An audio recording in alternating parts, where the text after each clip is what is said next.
Hello everyone, today's topic bio remediation. सबसे पहले हम देखते हैं कि बायो रेमिडिएशन की डेफिनेशन क्या होती है। What is bioremediation?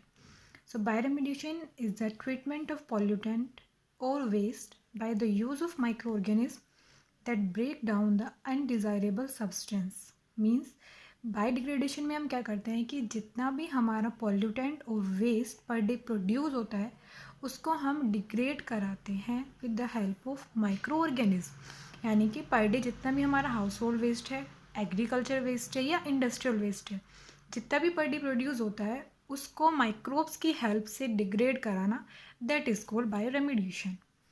अब हमारी सेकेंड टर्म आती है pollutant. So what is pollutant? A substance that pollutes air, rivers, etc. or have any undesired effect on environment. Means pollutant क्या होता है कि जो भी सब्सटेंस हमारे एनवायरनमेंट पे हार्मफुल इफेक्ट डालता है वो होता है हमारा पॉल्यूटेंट। जैसे हमारा ऑर्गेनिक वेस्ट हो गया, हमारा प्लांट का वेस्ट हो गया, तो उसका हमारे एनवायरनमेंट पे कोई एडवर्स इफेक्ट नहीं है, तो वो पॉल्यूटेंट नहीं हुए। बट जो हमारे हैवी मेटल्स होते हैं, जब हम फर्टिलाइज़र यूज़ करते हैं, पेस्टिसाइड यूज़ करते हैं, तो उससे जो हमारे पॉल्यूटेंट निकलते हैं या फिर हमारे हैवी मेटल्स होते हैं या इंडस्ट्रियल वेस्ट होता है वो हमारे आते हैं, वो होते हैं हमारे पॉल्यूटेंट्स जो हमारे एनवायरनमेंट को डिग्रेड करते हैं। जैसे कि हमारे ऑयल स्पिल्स, जेनोबायोटिक्स कंपाउंड और अदर ऑर्गेनिक कंपाउंड। अब हम देखते हैं टाइप्स ऑफ बायोरेमिडिएशन। बायोरेमिडिएशन हमारे होते हैं टू टाइप्स के, in situ bioremediation and ex situ bioremediation. सबसे पहले हम देख लेते हैं दोनों में डिफरेंस क्या होता है। इन सिटू बायोरेमिडिएशन यानी कि it involve degradation of pollutant eight the site. जब हम किसी भी पॉल्यूटेंट को डिग्रेड करते हैं एट द साइट, मीन्स जहाँ पर भी वो प्रोड्यूस हुआ है उसको उसी साइट पे डिग्रेड कराने को हम बोलते हैं इन सिटू बायोरेमिडिएशन। सेकेंड हो गया हमारा x situ bioremediation. Means pollutant can be collected from the polluted site and treated at design place. Means जो भी हमारा पॉल्यूटेंट प्रोड्यूस हुआ है उसके लिए हमें एक प्रॉपर एरिया दिया जाता है कि आप इस पॉल्यूटेंट को कलेक्ट करके उस लैंड पे या उस एरिया पे उसको ट्रीट कराओ। तो इन सिटू हो गया हमारा at the site treatment, ex situ हो गया ऑफ द साइट ट्रीटमेंट। हमारा intrinsic in situ bioremediation further two parts में डिवाइड होता है, intrinsic bioremediation, second engineered bioremediation. Intrinsic में आता है हमारा बायो स्टिमुलेशन, इंजीनियर्ड में आता है बायो ऑग्यूमेंटेशन, बायो स्पार्जिंग, बायो वेंटिंग। अब देखते हैं what is in Situ intrinsic bioremediation. Intrinsic bioremediation, that is innate capability of naturally occurring microbes. जो भी हमारे माइक्रोब्स हैं उनकी जो इन्नेट कैपेबिलिटी है, यानी कि जो उनकी नेचुरल एबिलिटी है किसी भी सब्सटेंस से किसी भी टॉक्सिक प्रोडक्ट को डिग्रेड करने के लिए, वो होती है वो होता है हमारा intrinsic bioremediation.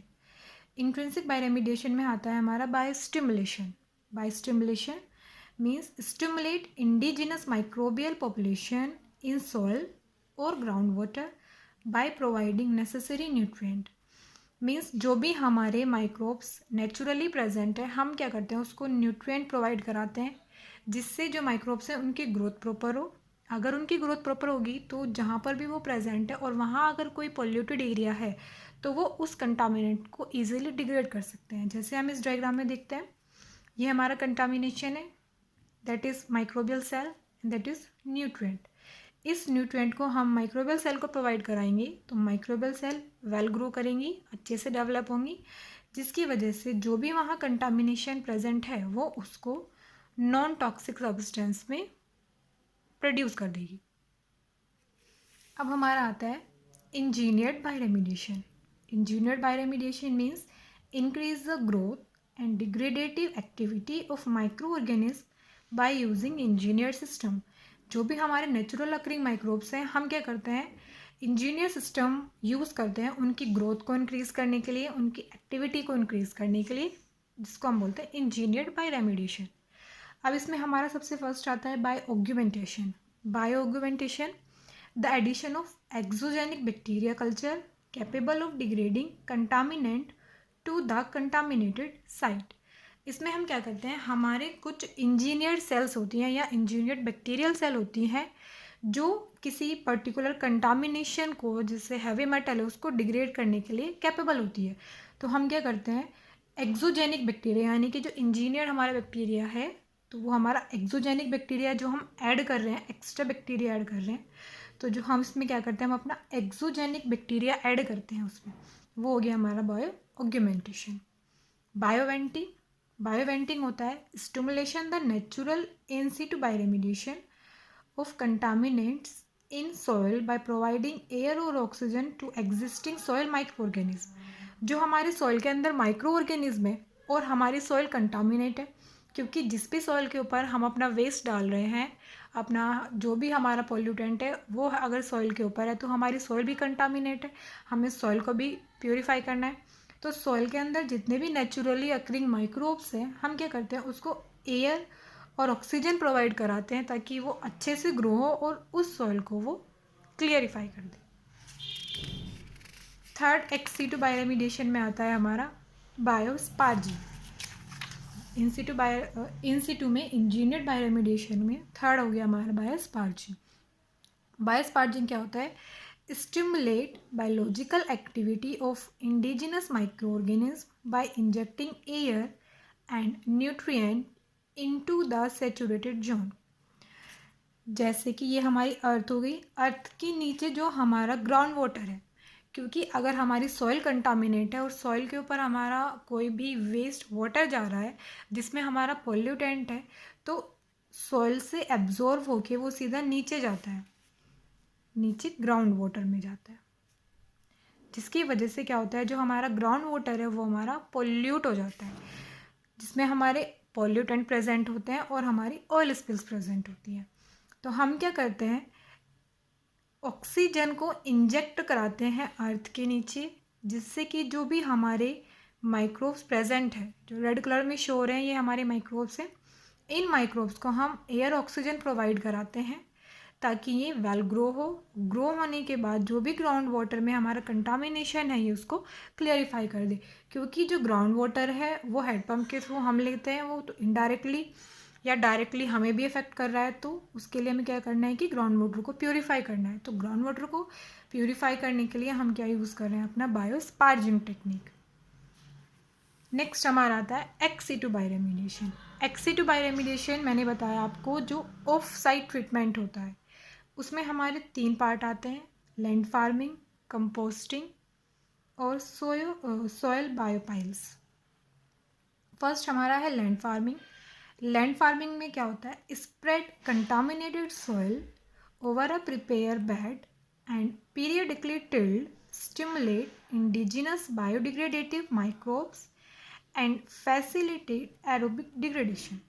Means land farming में क्या होता है कि जितनी भी हमारी कंटामिनेटेड सॉइल है, हम उस सॉइल को क्या करते हैं, एक सरफेस होती है, सरफेस के ऊपर हम पूरे अपने सॉइल को स्प्रेड कर देते हैं। स्प्रेड करने के बाद उसको पीरियडिकली टिल्ड करते हैं, यानी कि ऊपर वाली सॉइल नीचे, नीचे वाली सॉइल ऊपर, उसको मिक्स करते रहते हैं सॉइल को। तो जैसे हमारी सॉइल मिक्स होती है, तो मिक्स होने से क्या होता है कि उसमें एरिएशन प्रोवाइड हो जाता है। एरिएशन प्रोवाइड होगा, एयर प्रोवाइड होगी, तो जितने भी हमारे माइक्रोब सॉइल के अंदर होते हैं वो प्रॉपर ग्रो करेंगे। जब वो ग्रो करेंगे तभी हमारी सॉइल फर्टाइल होगी, क्योंकि देखो लैंड फार्मिंग में क्या है, हमें एक लैंड दिया गया है कि जहाँ पे आप ये सॉइल आपकी जो कंटामिनेटेड है उसको आप ट्रीट कराओ। तो ट्रीट कैसे कराते हैं, हम सॉइल को पीरियडिकली टिल्ड करते हैं। टिल्ड करने की वजह से एरिएशन उसमें जाता है, जिसकी वजह से माइक्रोब्स की ग्रोथ प्रॉपर होती है। ग्रोथ प्रॉपर होने के बाद ही हमारी सॉइल फर्टाइल होगी, क्योंकि अगर आप किसी भी सॉइल को अपने प्लांटेशन के लिए यूज़ कर रहे हो तो हमारी सॉइल फर्टाइल होनी चाहिए। फर्टाइल नहीं होगी, अगर माइक्रोब्स उसमें वेल ग्रो नहीं होंगे तो हमारा प्लांटेशन नहीं होगा, क्योंकि हमारे प्लांट्स को ग्रो करने के लिए न्यूट्रिएंट चाहिए। और न्यूट्रिएंट कौन प्रोवाइड कराता है, जो भी सॉइल के अंदर हमारे माइक्रोब्स होते हैं। तो हमें अपनी सॉइल क्लियरिफाई करनी है। नेक्स्ट है हमारा कंपोस्टिंग। कंपोस्टिंग में हम क्या करते हैं, combine contaminated soil with non hazardous organic amendments, यानी कि जब भी हमारी कंटामिनेटेड सॉइल है उसको हम ऑर्गेनिक अमेंडेंट्स के साथ मिक्स करते हैं। ऑर्गेनिक में क्या आ जाता है, हमारा मैन्योर या फिर कोई भी ऑर्गेनिक वेस्ट, जैसे हमारा एग्रीकल्चर या किसी प्लांट वेस्ट हो गया। मीन्स हमारा नॉन हैज़ार्डियस होना चाहिए, वो जो भी आप ऑर्गेनिक वेस्ट यूज़ कर रहे हो वो नॉन हैज़ार्डियस होना चाहिए, और हमारा मैन्योर या हमारा जो प्लांट वाला वेस्ट होता है वो नॉन हैज़ार्डियस होता है। तो हम क्या करते हैं, सॉइल को उसके साथ मिक्स कराते हैं और उसमें अच्छे से क्या होता है, फिर माइक्रोबियल कम्युनिटी डेवलप होती है, टेम्परेचर इंक्रीज़ होता है, और जो भी हमारी कंटामिनेटेड सॉइल है वो क्लियरिफाई और प्योरीफाई हो जाती है। उसके बाद आता है हमारा सॉइल बायोपाइल्स। बायोपाइल्स में क्या करते हैं हम, construct engineered cells aerated composted piles. Means biopiles में हम क्या करते हैं कि हम अपनी कुछ इंजीनियर्ड सेल्स यूज़ करते हैं, जैसे मैंने कहा आपको हैवी मेटल्स होते हैं या कुछ भी हमारे ऑयल स्पिल्स हो गए, उसको क्लियरिफाई करने के लिए हमारे जो नेचुरल माइक्रोब्स है उनके पास इतनी कैपेबिलिटी नहीं होती है कि वो उसको क्लियरिफाई कर दे, तो उसके लिए हम कुछ इंजीनियर्ड सेल्स यूज़ करते हैं। जैसे हम इसमें यूज़ करते हैं ऑयल ज़ेपर। ऑयल ज़ेपर एक बैक्टीरिया है, इसको हम यूज़ करते हैं ऑयल स्पिल्स को ट्रीट कराने के लिए। तो ये हो गया हमारा soil biopiles. Thank you so much.